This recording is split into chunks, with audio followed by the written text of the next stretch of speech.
ప్రముఖ సినిమాటోగ్రాఫర్ హరి అనుమోలు కుమారుడే శేఖర్ చంద్ర. తండ్రిలాగా కెమెరా పట్టుకోవాలని ఆశించలేదు శేఖర్ చంద్ర. సరిగమలతో సావాసం చేస్తూ, పదనిసలతో పయనిస్తూ ఇతరులకు ఆనందం పంచాలని శేఖర్ చంద్ర తలచారు. అతని అభిలాషను తెలుసుకుని నట దర్శకుడు రవిబాబు ప్రోత్సహించారు.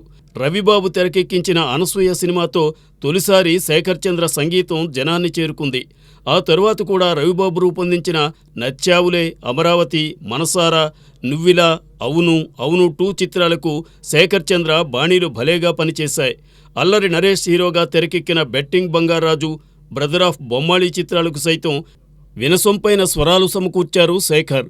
అంతేకాదు సస్పెన్స్ థ్రిల్లర్స్, హారర్ మూవీస్కు మ్యూజిక్ కంపోజ్ చేయడంలోనూ తనదైన బాణీ పలికించారు శేఖర్ చంద్ర. లో బడ్జెట్ సినిమాలకు సరైన సంగీత దర్శకుడని పేరు సంపాదించారు. అందుకే పలువురు నిర్మాతలు, దర్శకులు శేఖర్ బాణీల కోసం పరుగులు తీస్తున్నారు. మున్ముందు శేఖర్ ఏ తీరున అలరిస్తారో చూడాలి.